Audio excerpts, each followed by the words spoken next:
Se, että totta kai Venäjä on seurannut sitä, mitä Suomessa tapahtuu viimeisen, sanotaan vuosikymmenen ja erityisesti viimeisen 8 vuoden aikana, siis Krimin jälkeen.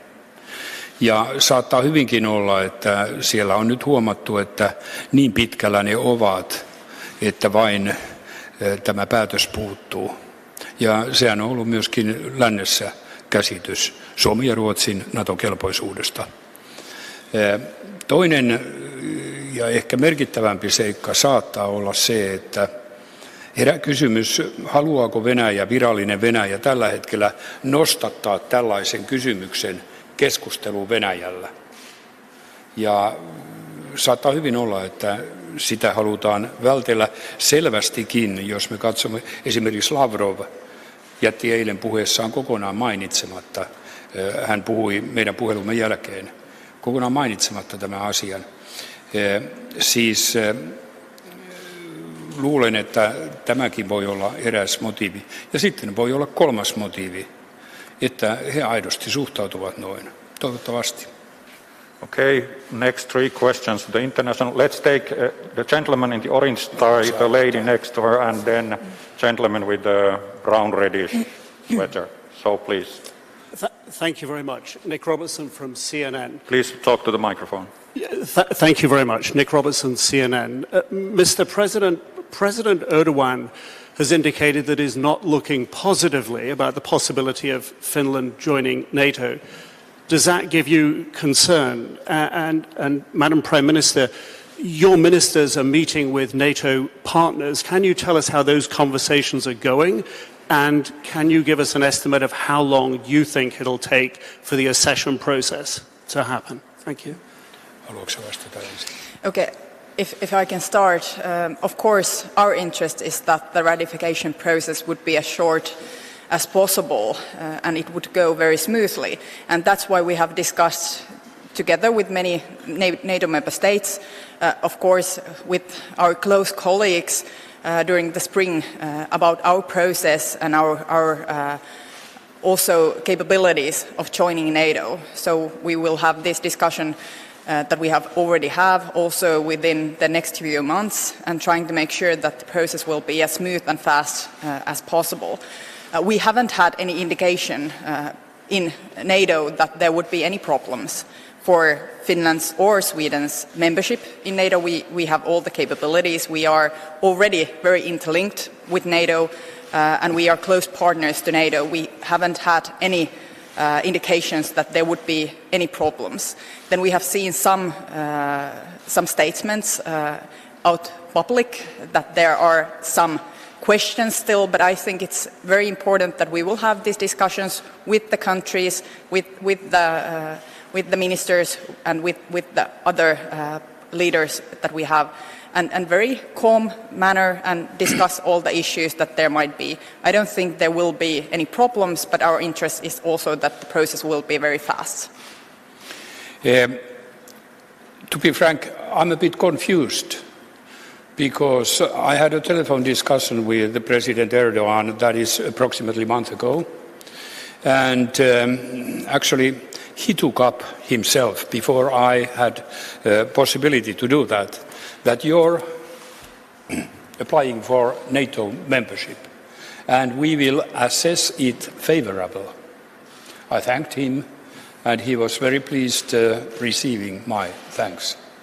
So you can understand that I'm a bit confused. What we heard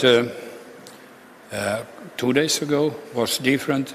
Then yesterday we again heard that Turkey is open to our membership, but it turned back to no, or let's say negative side. I think that what we need now is a very clear answer. I'm prepared to have a new discussion with President Erdogan about the problems he has raised. Okay, Kendos, next there. Yeah, to her, yeah. Thank you. Sophie Dongas from ARD Radio and TV. I'm wondering, what do you expect about the relationship to, I'm sitting here, to Russia? How is this one going to develop in the upcoming future? You already talked to Mr. Putin yesterday on the phone, but what do you expect in this special Finnish relationship? We have to keep in mind that NATO membership doesn't change geography. So we will have always that big borderline, both sea and land, and Russians behind that. What we didn't talk yesterday, I just wanted to state him that we are now doing this, and he announced his opinion like I told. But there are questions. Let's take an example. Gulf of Finland. It's a very narrow, and in maritime there are risks, at least so far. Maybe unfortunately, a lot of oil tankers are passing through. And there has been a very good cooperation between Russia, Finland and also Estonia, how to control, how to make it safe. And fortunately, we haven't seen any accidents. So these kind of elements we have to take care in the future too. And I hope and I don't doubt that Russia is willing to continue with these daily obligations where interest of everybody is mixed or involved. I would remind us from the history Norway, as a NATO member, has had with Russia. They have also a common borderline, and they have a very difficult context in Arctic Sea. But in spite of that, they could agree about a borderline on the sea, which was amazing. And for example, when we faced suddenly 214-15 movement of a lot of refugees coming through Russia, they came also to Norway, to Finland. Norway could stop that movement before we could do that.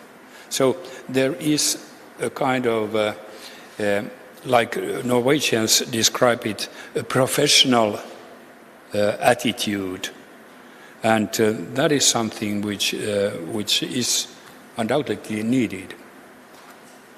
Okay, there was the gentleman then, and then it's free for all, and I start giving. I think we will start from this side and go to that side. But please, sir. Richard Milne from the Financial Times. I'm here. You mentioned it was a historic day. I just wondered the sort of sweep of history since the Second World War, if you could elaborate on how it is so historic, and maybe if you could also explain how you think NATO membership will change Finland itself. Will you? Maybe me here first, Prime Minister. Yes. I can start. It is a historic day. Of course, we have for years been in very close cooperation with NATO. We are close partners to NATO, but it is a historic decision that we will join NATO. And hopefully we are making the decisions together with Sweden and at the same timetable. And we have had very close contacts the whole spring with our Swedish colleagues as well. How will it change? It will change something, but it won't change all. We will still have our own national defense capabilities that are very strong, and we are still responsible for our own defense.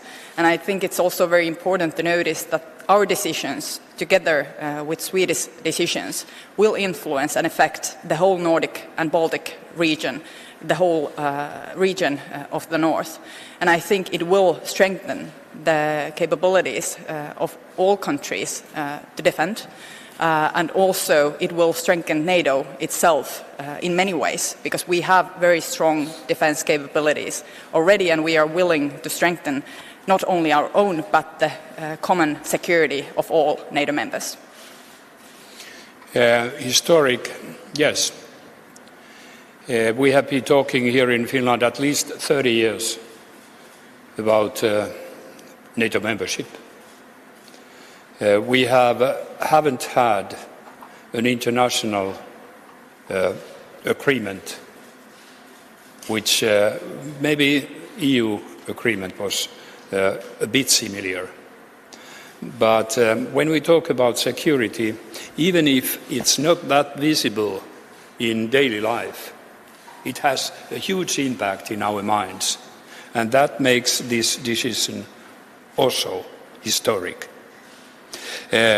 Changes, like Prime Minister said, I don't see any major changes in daily life. It's more in our minds.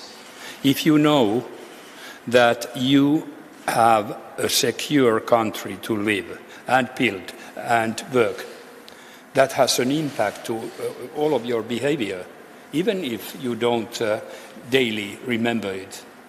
It gives security of mind, would I say. And that is surely, it has a huge importance. Okay, then gentleman in blue and gentleman in burgundy tie, and then we will go that way. Okay. Hi. Okay. It was supposed to be. Then I'll go ahead. Hi, my name is Jens B. Nordström. I'm a journalist from TV4 in Sweden. I have a question for President Niinistö and then a question for the both of you. President Niinistö, a lot has been made about your personal relationship with Vladimir Putin. Do you think that that will help moderate Russian reactions to Finnish NATO membership, or is that a relationship of the past? And I'm also wondering, negotiations with NATO, is it easier doing that with Sweden as a duo, or is it a non-issue? First, to what comes to Putin, I wouldn't say that that it is easier or more difficult to moderate. But what is important that you can discuss, and you can discuss in a very open but straightforward going way, in a very clear way.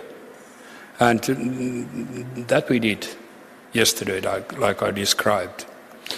Well, in the future, I have described that the Finnish-Russian relationship will change, surely. And I'm sure Russians think in a similar way. But like I said, there are daily questions where you have to be capable of cooperating. When the interest is common, like in security of waters in Gulf of Finland.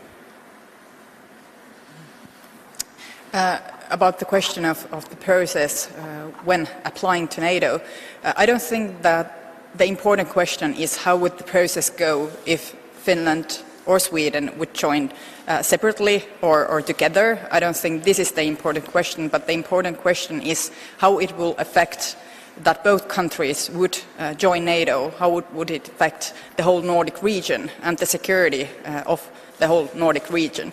And I think this is very important. It is important that we are going in the same direction. It is important that we are going at the same pace to the same direction.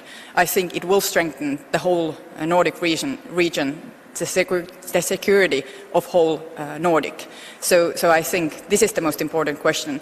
Then I think the process of applying the process for negotiations with NATO and the ratification process, that would happen smooth, fast or slow. Nonetheless, Finland would join itself or together with Sweden. Okay, and now to the first row, gentleman in blue, and then gentleman with the burgundy dye on the second row. Lauri Nurmi, Iltalehti, Alma Media, arvoisa tasavallan presidentti ja arvoisa pääministeri. Juho Kusti Paasikiven päiväkirjoissa kuvataan sitä, miten 1940-luvun lopulla Ruotsi jättäytyi Naton ulkopuolelle, kun NATOa perustettiin 1949, jotta Suomen asema olisi helpompi, jotta olisi mahdollista olla kaksi puolueetonta maata. Tästä on 70 vuotta. Kuvasitte tätä murroskohdaksi, historialliseksi hetkeksi. Miten näette tämän murroskohdan merkityksen, että vapautuuko Suomi tavallaan siitä paasikiviläisestä vaikeastakin historiasta, jossa joudutaan tasapainoilemaan, ja oliko Suomi tällä kertaa suunnannäyttäjä suhteessa Ruotsiin? Kiitoksia paljon. Jos molempia teitä pyytäisin vastaamaan, jos mahdollista. No tietenkin se iso kysymys on se, että turvallisuusympäristö on muuttunut täysin Euroopassa Venäjän hyökättyä Ukrainaa, ja tämä koskettaa totta kai myös meitä, aivan erityisesti Suomea sen vuoksi, että meillä on yhteistä maarajaa ja muuta rajaa Venäjän kanssa paljon. Me olemme naapurimaa, ja tämä tietenkin vaikuttaa meidän turvallisuuteemme ja meidän ajatteluumme turvallisuudestamme hyvin erityisellä tavalla sen vuoksi, että Venäjä on hyökännyt toiseen naapurimaahansa.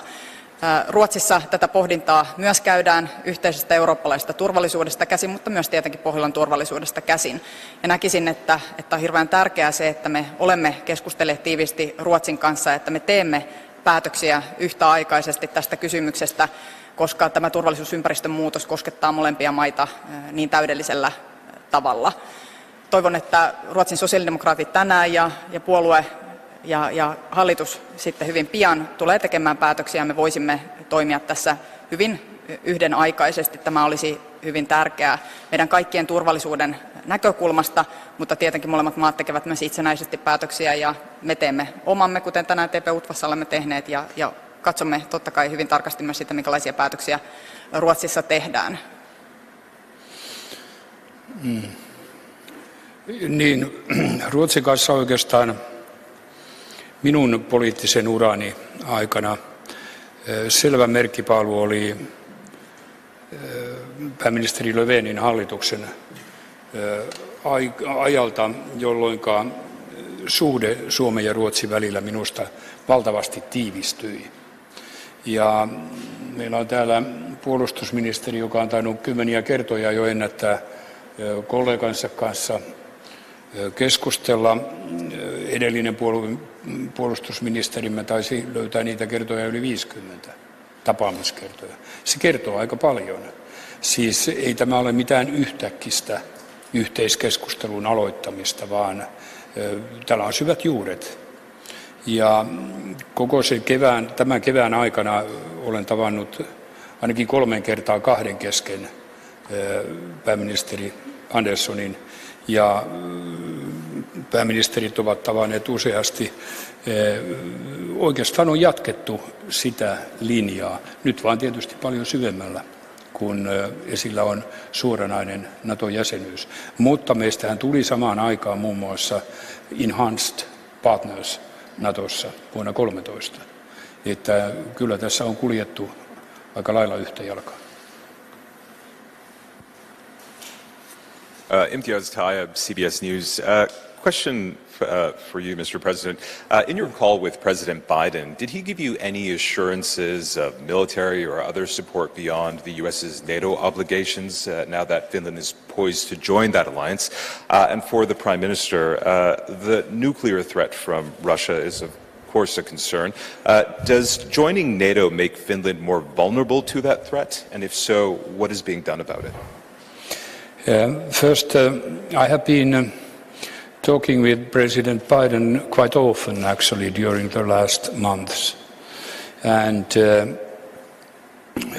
well, already in our discussions on January, surely we had to face the new situation because Russia had demanded that NATO closes its doors. So these kind of discussions were December, January. Then when I visited US, it was very clear USA will give all the help we want and they can give, but with one limitation.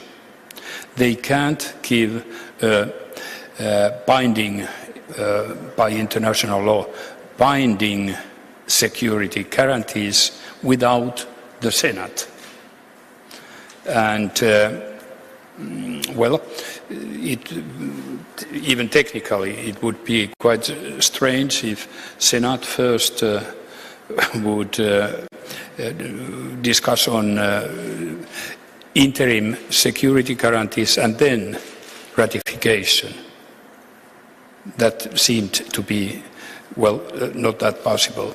And according to my understanding, USA has not very often, if ever, given such guarantees. Maybe with some countries they have had a Senate decision which would increase that. But altogether, and also during our discussion this week, I have no doubts about support from USA. And I thanked, actually, President Biden. They have been very sophisticated here, not to give any sign of to Russia, which is saying all the time that USA is pushing us somewhere. No. They have been very, very careful with that and sophisticated. About the question of nuclear threat, we wouldn't make these decisions that we are making now if we didn't think that they are enhancing and strengthening our security. So, of course, we believe that these are the right decisions and these decisions will enhance our national security. So, the nuclear threat, it's very serious and it cannot be isolated in one specific region if we are talking about nuclear weapons. And I think that within NATO, actually, it gives us security when it comes to nuclear, because NATO also have nuclear nuclear weapons. So there would be response and reaction if Russia would use their nuclear weapons. So I think these decisions will enhance our security, not weaken. Let's take next two questions on the right-hand side.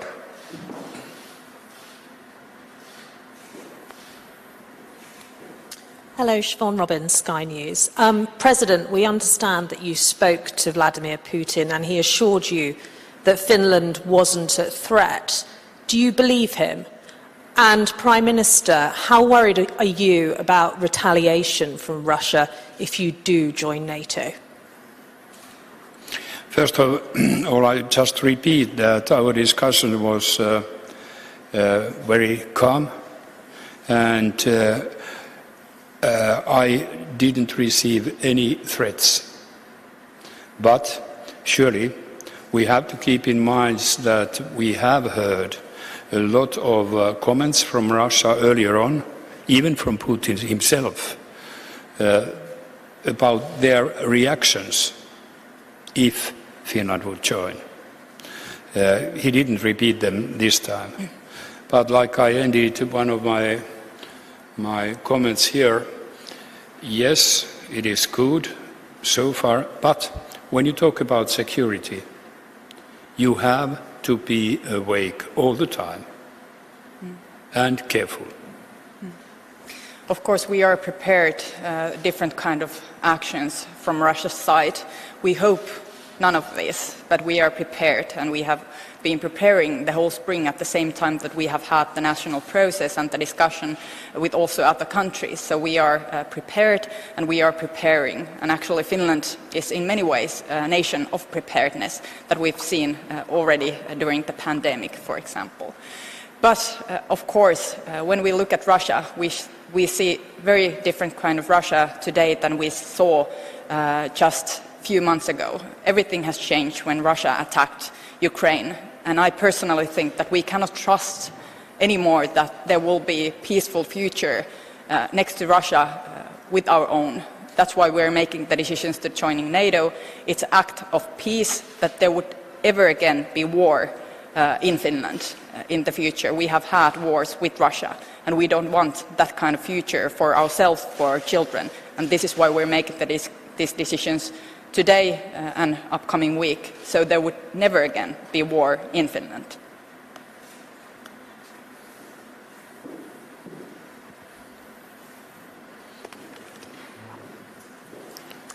Liselott Lindström från Sveriges Television. Herr president, ni sa i ert öppningsanförande att Sveriges sak är vår. Kan ni berätta lite vad ni menade? Och arvoisa pääministeri, voisitteko kuvailla tunteitanne tänä historiallisena päivänä? Ja, ni vet ju väl att man under världskriget sa det i Sverige att Finlands sak är vår. Då jag säger det idag, jag menar med det att vi har, liksom vi har berättat idag här, vi har samarbetat mycket tätt under de senaste åren och särskilt under den här vårtiden. Och det är därför vi kan ju väl säga att så som Finlands sak är Sveriges, så Sveriges sak är också Finlands. Oma päällimmäinen tuntemukseni on huojennus siitä, että tämä osa prosessia on nyt tulossa päätökseen. Me olemme käyneet keskusteluita hyvin laajasti tänä keväänä niin instituutioiden välillä, eduskunnassa, eduskuntapuolueiden kesken ja myös puolueiden sisällä. Ja on tärkeää, että tälle keskustelulle on myös annettu aikaa, jotta kaikki voivat tulla yhteisen pöydän ääreen käymään keskustelua, muodostamaan konsensusta. Pienen Suomen paras turvallisuuden tae on tietenkin se, että ulko- ja turvallisuuspoliittisissa kysymyksissä olisimme mahdollisimman yhtenäisiä, ja olen huojentunut siitä, että tämä keskustelu on sujunut hyvässä yhteisymmärryksessä, ja haluan kiittää erityisesti tasavallan presidenttiä erittäin hyvästä yhteistoiminnasta ja yhteistyöstä tämän kevään aikana, ja kaikkia eduskuntapuolueita, kaikkia toimijoita erittäin hyvästä rakentavasta yhteistyöstä. Mielestäni tämä prosessi on osoittanut sen, mikä on pienen Suomen vahvuus, se on yhtenäisyys näissä isänmaata vahvasti koskettavissa kysymyksissä. Mutta sen lisäksi, että tänään tunnen huojennusta, niin tietenkin jo jokin aika sitten oma katseeni on siirtynyt siihen seuraavaan vaiheeseen, ratifiointiprosessiin, siihen mitä se meiltä vaatii, ja se tulee vaatimaan meiltä valtionjohtona, toimijoina myös paljon yhteydenpitoa muihin maihin ja sitä, että me varmistamme mahdollisimman sujuvan ratifiointiprosessin, mahdollisimman lyhyen ratifiointiprosessin. Se on meidän turvallisuutemme tae parhaalla mahdollisella tavalla, että tämä prosessi olisi hyvä, se sujuisi hyvässä järjestyksessä ja se olisi tiivis. Hyvä. Haluan kiittää pääministeriä, hallitusta, ja nyt sitten ne, jotka kaikkein eniten tietävät, jatkavat tätä, eli ulkoministeri ja puolustusministeri. Kiitoksia kovasti. Thank you. This concludes the first part of the conference. You will